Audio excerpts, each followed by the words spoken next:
नमस्कार दोस्तों। अगर आप ब्लड प्रेशर को असाध्य बीमारी मान चुके हैं, आपको लग रहा है कि ब्लड प्रेशर की दवा हमें जन्म जन्म तक खाना पड़ेगा, दोस्तों इस भ्रम से आप बाहर निकलिए। आज आप लोगों के सामने 3 ऐसे तरीके बताएंगे कि ब्लड प्रेशर को आप बिना दवा के, बिना मेडिसिन के इन 3 तरीकों से जड़ से खत्म कर सकते हैं। 21 दिन में आपकी जो भी दवा चल रही है, ये दवा आधी हो जाएगी। आने वाले 90 दिन में आपकी ब्लड प्रेशर की दवा खत्म हो जाएगी। ये 3 तरीका, अगर आपने ये 3 तरीका अपना लिया और सही ढंग से इसका पालन कर दिया, कुछ चीजें नहीं खानी है, कुछ चीजें खानी है, ये सारी प्रक्रिया आप लोगों से शेयर करेंगे। सिर्फ आप वीडियो ध्यान से देखिएगा और इसको फॉलो करिए। फॉलो करना भी बहुत टिपिकल नहीं है, फॉलो करना भी टिपिकल नहीं है। ऐसे अपना करके हमने कितने लोगों को ठीक कर दिया है और ठीक हुए हैं दोस्तों। तो चलिए पहले ये जान लेते हैं ब्लड प्रेशर होता क्यों है। ब्लड प्रेशर कोई बीमारी नहीं है दोस्तों, कोई बीमारी नहीं। ये सिर्फ हमारी दिनचर्या, हमारी लाइफ स्टाइल की वजह से होता है और कुछ बीमारियों की वजह से होता है। जैसे आपका प्रोस्टेट बढ़ गया, आपको थायराइड हो गई, आपका मोटापा बढ़ गया, आपको ब्लड शुगर है, आपको शुगर की बीमारी है, या आपको किडनी से संबंधित कोई बीमारी है, या आप टेंशन में हमेशा रहते हैं, डिप्रेशन में रहते हैं, या आपका पाचन तंत्र सही नहीं है। सबसे ज्यादा जो प्रमुख कारण है वो पाचन तंत्र। अगर आपका पाचन तंत्र ठीक नहीं है, गैस, एसिडिटी, अपच बनती है, तो भी आप देखिए जिस दिन आपको गैस, एसिडिटी बढ़ती है उस दिन ब्लड प्रेशर आपका बढ़ जाता है। या कोई गरिष्ठ भोजन कर लेते उस दिन बीपी थोड़ी सी हाई हो जाती है, आप चेक करा के दे। तो कुछ एक कारण है। अगर इन कारणों से हो रहा है तो एक एक कारण हो आपको हटाना होगा। आपको मोटापा से आ रहा है तो मोटापा कम करिए। अगर आपको किडनी से संबंधित कोई बीमारी है तो सबसे पहले आप उसका उपचार करिए। अगर आपको प्रोस्टेट या थायराइड है तो उसके पहले उसका उपचार करिए। तो जो आज हम आपको तरीका बताएंगे, एक तरीका अपना के आपके जो बीमारियां बताए जिसके कारण हो रहा है, ये बीमारी भी रिजॉल्व हो जाएगी। उसके साथ साथ ये आपका पाचन तंत्र भी स्ट्रांग हो जाएगा, पाचन तंत्र से संबंधित भी समस्या खत्म हो जाएगी। इसके लिए आपको थोड़ा सा जानना होगा दोस्तों। आपका शरीर 5 तत्वों से बना है और हमारे शरीर में 3 दोष पाए जाते हैं, वात, पित्त और कफ दोष। जब आपके शरीर के 3 दोष बढ़ते हैं तभी आपके शरीर में 100% बीमारियां होती है, अन्यथा नहीं होती है। ये जो ब्लड प्रेशर है, ये ब्लड शुगर जो है, ये दोस्तों जब आपके शरीर में कफ दोष और पित्त दोष बढ़ जाता है तभी होता है। एक कफ दोष, पित्त दोष, इसकी भी 3 अवस्थाएं हैं। और दोस्तों हमारी भी 3 अवस्थाएं जीवन की। हम बाल्यावस्था, युवावस्था और वृद्धावस्था में 3 अवस्था से हम गुजरते हैं और इन 3 अवस्थाओं में वात पित्त का पाया भी जाता है। जब आप बाल्यावस्था में होते हैं तो आपके शरीर में सबसे ज्यादा कफ बनता है। तो आपको यहाँ पे ध्यान देना है, आपके जो बच्चे हैं उन्हें कफ बढ़ाने वाली चीजें नहीं देना है। आप जब बाल्यावस्था से युवा अवस्था में प्रवेश करते हैं, युवा अवस्था में हमारी उम्र सबसे ज्यादा होती है, यानी 45 साल। 14 से जब 60 के बीच में होते हैं तब हमारे शरीर में पित्त सबसे ज्यादा बनता है। क्यों बनता है? ये प्रकृति की देन है, इसलिए कि हम बाहर की चीजें इधर उधर की ज्यादा खाते हैं। और पित्त क्या चीज है? पित्त एक प्रकार का एंजाइम है, एक प्रकार का रस है जो खाने को डाइजेस्ट करता है, खाने को पचाता है। अगर पित्त ही न बने तो हम जिंदा ही नहीं रह पाएंगे। बस हमें यह ध्यान देना है, पित्त को बढ़ाने वाली कौन सी चीजें उसे हमें नहीं खाना है।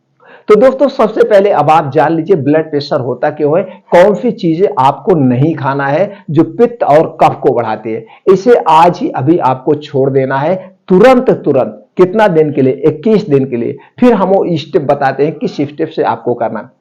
तो चीनी से बनी हुई कोई चीज नहीं लेना है, मैदा से बना हुआ कोई भी सामान नहीं खाना है, रिफाइन किया हुआ तेल और डालडा से बना हुआ कोई सामान नहीं लेना है, सफेद नमक यानी रिफाइन नमक के स्थान पर हमें सीधा नमक लेना है, डिब्बा बंद, पैकेट बंद, जंक फूड, फास्ट फूड कोई भी सामान हमें नहीं खाना है। ये किससे बनता है? ये दोस्तों मैदे से बनता है, चीनी से बनता है और रिफाइन या डालडे में इसे छाना जाता है। और हमारे स्वाद को बढ़ाने के लिए इसमें कुछ बेस डाले जाते हैं और कलरफुल बनाने के लिए, जैसे आप कलरफुल में मिठाइयां आती हैं, आइसक्रीम आते हैं, बिस्कुट, टोस्ट, ब्रेड, ये तरह तरह के कलर में आते हैं, नमकीन वगैरह कलर में आते हैं। तो ये आर्टिफिशियल कलर डाला जाता है और दोस्तों 3 महीने, 6 महीना, 1 साल सुरक्षित रखने के लिए इसमें कुछ केमिकल डाले जाते हैं जो ये सारी चीजें हमारे पेट को, पाचन तंत्र को डिस्टर्ब करते हैं, यानी गैस एसिडिटी बनाते हैं। और जब आपके पेट में गैस एसिडिटी बनेगा तो यही गैस एसिडिटी बनते बनते धीरे धीरे गंभीर रूप लेता है, आपकी रक्त की एसिडिटी हो जाती है और आगे चल के फिर आपका blood pressure, blood sugar, thyroid जैसी बीमारियां होती है, फिर आगे हार्ट अटैक के चांसेस आने लगते हैं। तो इन्हें आज से अभी से हटा दीजिए, ये पित्त बढ़ाने वाली सारी चीजें। अब कफ को बढ़ाने वाली कौन सी चीजें उसे आप जान लीजिए। कोई भी ठंडी वस्तु, चाहे कोल्ड ड्रिंक्स हुआ, चाहे ठंडा पानी हुआ, चाहे आइसक्रीम हुआ, चाहे फ्रिज में रखा हुआ कोई भी सामान हुआ ठंडा, यानी कि रूम टेम्परेचर से ज्यादा जो ठंडा हुआ, तो ये सारी चीजें आज से अभी से हटा दीजिए। ये सारी चीजें कफ को बढ़ाने वाली है, इसे आपको 21 दिन के लिए स्किप करना है। 21 दिन इन्हें बिल्कुल नहीं खाना है। आपको अगर ब्लड प्रेशर, कोलेस्ट्रॉल, शुगर की बीमारी से बचना है, यानी सभी बीमारी, तो बात दोस्तों पित्त और कफ को बढ़ाने वाली ये 2 चीजें आज अभी से हटा दीजिए। आप रूम टेम्परेचर का पानी लीजिए और खास करके सूर्य डूबने के बाद हमें बिल्कुल नहीं लेना है।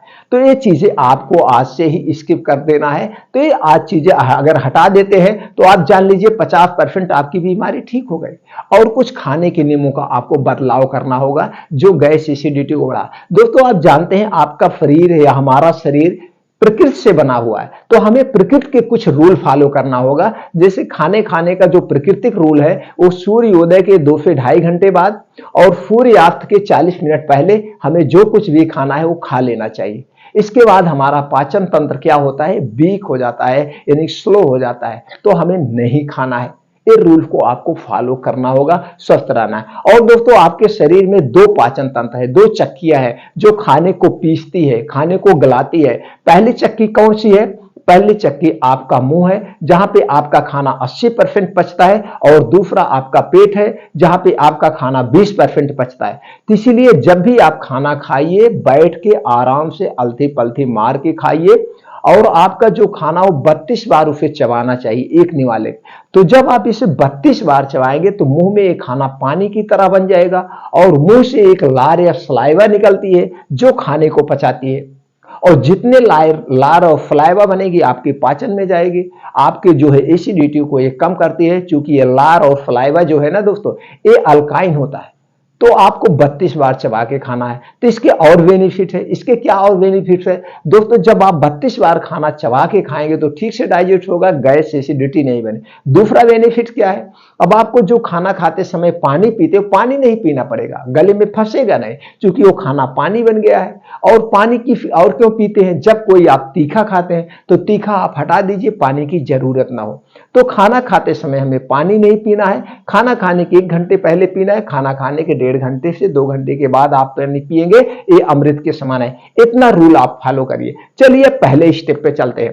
पहला स्टेप है दोस्तों आपको 16 घंटे की फास्टिंग। 16 घंटे की फास्टिंग बहुत जरूरी है। ये आपको 21 दिन करना है। 21 दिन बाद आप जो भी ब्लड प्रेशर की मेडिसिन ले रहे हैं, ये मेडिसिन आपकी हाफ हो जाएगी 21 दिन में ही। 21 दिन के बाद आपको ये कंटिन्यू फिर बढ़ाते बढ़ाते 21 दिन, यानी कि 3 स्टेप करना है। 90 दिन में आपके ब्लड प्रेशर की दवा बंद हो जाएगी 100%। लेकिन एक भी चीज को स्किप नहीं करना है, हर एक रूल्स को आपको फॉलो करना है। तो 16 घंटे के फास्टिंग कैसे करना है इस पे चलते हैं। तो दोस्तों इसके लिए आपको शाम को जल्दी सो जाना है। शाम को 10 से 11 बजे तक आप सो जाएंगे। सुबह आपको उठना है। सुबह 5 बजे उठने के बाद तुरंत 2 से 3 गिलास आप गुनगुना पानी पीजिए, बैठ के आराम से सिप सिप करके बासी मुंह। उसके बाद फ्रेश होना है। फ्रेश होने के बाद आप चले जाइए मॉर्निंग वॉक। मॉर्निंग वॉक आपको कम से कम आधे घंटे का करना है, आधे घंटे का, और इसे 25 से 30 मिनट में कवर करना है। हो सके तो मॉर्निंग वॉक आप नंगे पांव करिए, जहां पे मिट्टी हो और जहां पे या तो हरी घास हो, वहां पे। इसके बहुत सारे बेनिफिट। अब वहीं पे 2 योगा आपको करना है। 2 योगा कौन? एक है नाड़ी शोधन जिसे हम अनुलोम विलोम कहते हैं, दूसरा है कपालभाति। दोनों 15 से 20-20 मिनट आपको योगा करने हैं, कंटिन्यू करना है। और वहीं पे बैठ के कुछ और योगा कर लीजिए, जैसे शीर्षासन, वज्रासन, प्राणायाम, जो भी आपको करना आपको करिए। यानी 5 बजे से 7 बजे 2 घंटे आपको प्रकृति में यानी नेचर में बिताना है। और इसी 2 घंटे में आपको योगा, प्राणायाम, मॉर्निंग वॉक और मेडिटेशन शामिल करना है। ये 2 घंटे में, 2 घंटे। अब इसमें 2 घंटे जब रहेंगे तो ऊपर से सूर्य की धूप निकल चुकी होगी, और सूर्य की धूप आपके शरीर के लिए बहुत जरूरी है, बहुत जरूरी। सूर्य की धूप में विटामिन डी और कैल्शियम प्रचुर मात्रा में पाया जाता है, जो कि आपके शरीर की रोग प्रतिरोधक क्षमता को बढ़ाता है, आपके शरीर को स्ट्रांग बनाता है, आपके शरीर को मजबूत बनाता है, आपके शरीर की जो हड्डियां हैं वो मजबूत बनती है। कभी भी आपको कैल्शियम और विटामिन डी का एक्स्ट्रा सप्लीमेंट्री नहीं लेना पड़ेगा। अब सूर्य की धूप में बिता दिए, अब उसके बाद आप घर आ जाइए। मान लीजिए आप घर आ गए, थोड़ा सा समथा लीजिए। समथाने के बाद अब आपको जूस एक लेना है, जिसे हम कहते हैं सफेद कद्दू या पेठा वाला कद्दू। उसे 2 नाम से जाना जाता है, या और कहीं और नाम से जाना जाता होगा, लेकिन ये 2 नाम ज्यादा प्रसिद्ध है। सफेद कद्दू या पेठा वाला कद्दू का आपको 250 ग्राम जूस लेना है। जूस कैसे बनाता आप जानते हैं, ऊपर का छिलका निकालिए, अंदर का बीज निकालिए, मिक्सर में डालिए, जूस रेडी हो गया। अब इसी जूस को आपको 8 बजे पीना है। कितना बजे? 8 बजे इसे पीना है। अगर आप सफेद कद्दू नहीं मिल रहा है तो इसके स्थान पर आप लौकी ले सकते हैं, लौकी का जूस, लौकी का जूस। अब आप 8 बजे दोनों में से कोई एक जूस पिएंगे। जूस पीने के बाद अब आपको 3 घंटे कुछ भी खाना पीना नहीं, आपके मुंह में कुछ नहीं जाएगा। याद रखिएगा मित्रों, अब ये 3 घंटे जो जूस गया है, आपके आंतों की सफाई करेगा, अंदर पेट की सफाई करेगा, किडनी लीवर सबकी सफाई का काम चलेगा, और ये काम 3 घंटे करता है ये जूस।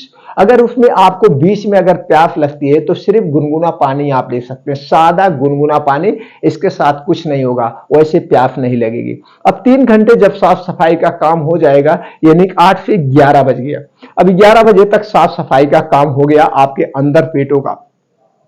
अब आपको दोस्तों यहीं पे अनाज वाला खाना लेना है, अनाज वाला। अब इसमें आप कुछ भी ले सकते हैं, दाल चावल रोटी सब्जी। प्रयास करिए आपका सब्जी ज्यादा होना चाहिए, चावल और रोटी कम होनी चाहिए, साग ज्यादा होने चाहिए, ये हरी साग सब्जी ज्यादा खाने का प्रयास करिए। अब इसे आप अपने, अगर दाल खा रहे हैं तो दाल में देसी घी, घर का देसी घी और हींग लहसुन का छौंका जरूर होना चाहिए, इससे एसिडिटी नहीं बनती है, ये बात आपको। अब आपने खाना 11 बजे खा लिया, अब इस खाने को पचने में 4 से 5 घंटे लगेगा, 5 घंटे।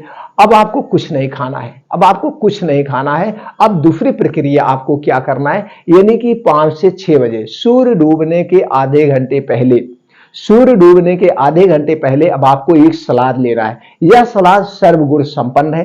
इस सलाद से आपको heart attack, blood pressure, blood sugar, यानी जितनी भी बीमारियां, सभी बीमारियों को क्योर करने की शक्ति रखता है। इस सलाद को कितना लेना है? इस सलाद को दोस्तों जितना आपका वेट है, आपके वेट का 5% है। जैसे आपका वेट 60 किलो है तो आप 300 ग्राम सलाद लेना है। सलाद खाने के कुछ उसूल है।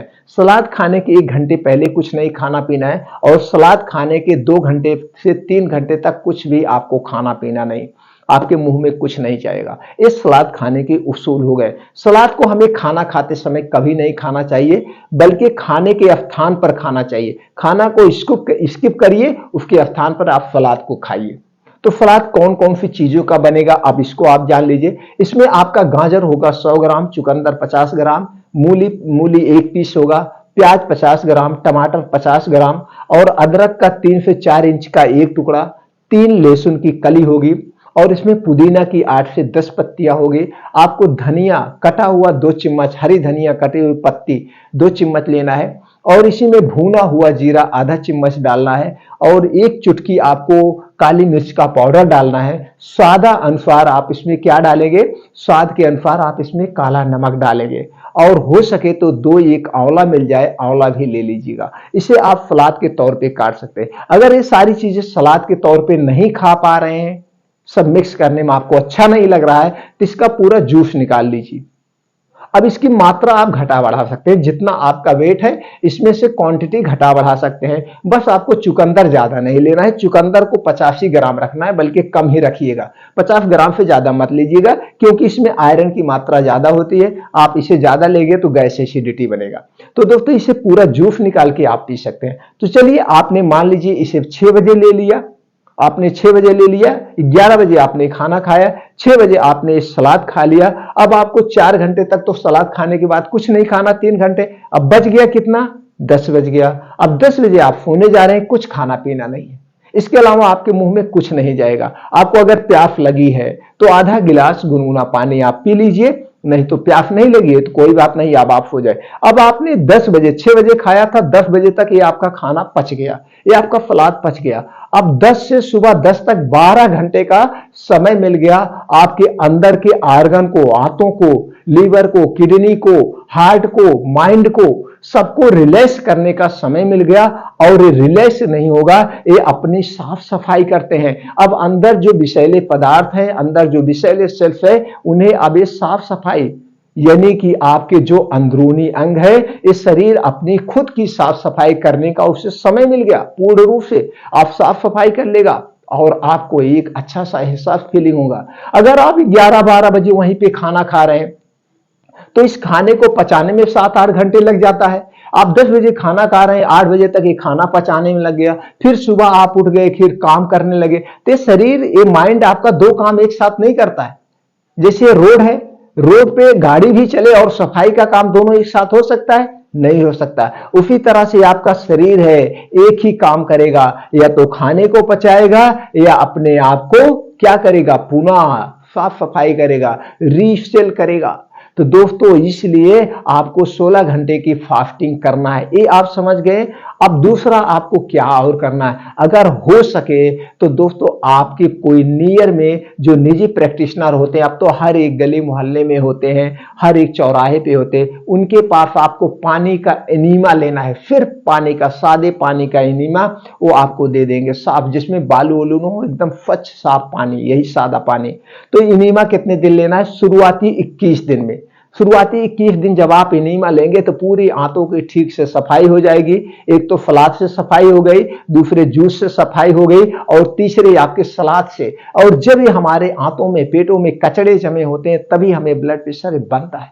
तो दोस्तों इस ढंग से अब इस टर्म करने में आपको हो सकता है जुकाम हो जाए, हो सकता है आपको बुखार हो जाए, तो आप समझ ले ये नुस्खा, ये तरीका काम कर रहा है। अब आपकी सांस से पूरे अंदर के कचड़े निकल रहे हैं, घबराने की बात नहीं है, ये अपने आप ठीक हो जाएगा, कोई मेडिसिन लेने की जरूरत नहीं। अगर फीवर ज्यादा हो गया तो आप पैरासीटामोल ले सकते हैं या डॉक्टर से संपर्क करें। तो दोस्तों इस 3 प्रक्रिया अपना करके इसमें आपको कोई नुकसान नहीं है। क्या नुकसान होने वाली चीज, अगर आपको पूर्ण रूप से बिना दवा के ठीक होना चाहते हैं तो तरीका आप जरूर आजमाइए। 21 दिन आजमा करके देखिए। 21 दिन में जो भी आपकी मेडिसिन चल रही है वो मेडिसिन हाफ हो जाएगी 21 दिन में, और आने वाले 90 दिन में जो भी आप ब्लड प्रेशर की मेडिसिन ले रहे हैं वो मेडिसिन बंद हो जाएगी और फिर आपको दोबारा नहीं लेना पड़ेगा। लेकिन उसके लिए जितने भी रूल्स हैं सबको फॉलो करना पड़ेगा। जो चीजें हमने बताया उसे स्किप करना पड़ेगा, नहीं खाना पड़ेगा। अब खाना क्या है, जो बताया यही खाना है, इसके अलावा आपको कुछ नहीं खाना है। अब आपके मन में एक प्रश्न होगा, क्या हम इसमें से कुछ स्किप कर सकते हैं? नहीं, कुछ भी स्किप नहीं कर सकते हैं। अगर आपको बिना दवा के ठीक होना है तो सारे रूल्स को आपको फॉलो करना होगा, कुछ नहीं स्किप कर सकते हैं, और 100% आप ठीक हो सकते हैं। ये लाइलाज बीमारी नहीं है, सिर्फ हमारी लापरवाही से हम इसे लाइलाज बीमारी मान चुके हैं और जिंदगी भर दवा खाते रहते हैं। दोस्तों ना तो ब्लड प्रेशर लाइलाज है, ना तो ये ब्लड शुगर लाइलाज है, कोई बीमारी लाइलाज नहीं है। ये सारी हमारी लाइफ स्टाइल की वजह से बीमारियां हमारे शरीर में प्रवेश कर जाती है, हमारी लाइफ स्टाइल की वजह से ये हम बीमारियां हमें घेर लेती है। तो दोस्तों जागरूक बनिए और अपने आप को स्वस्थ व निरोग बनाइए। अगर मित्रों ये जानकारी आपको अच्छी लगी तो कम से कम 10 लोगों के पास शेयर करिए जो उसको आप जानते हैं और आपको लगता है इनके भी दवा खा रहे हैं, इन दवा से परेशान है, तो दोस्तों उन्हें भी हेल्थ हो वो बिना दवा के अपने आप अपने शरीर को रिजॉल्व कर ले, यानी ठीक कर ले बीमारी से। फिर मिलते हैं ऐसी ही और महत्वपूर्ण जानकारी के साथ अगले वीडियो में।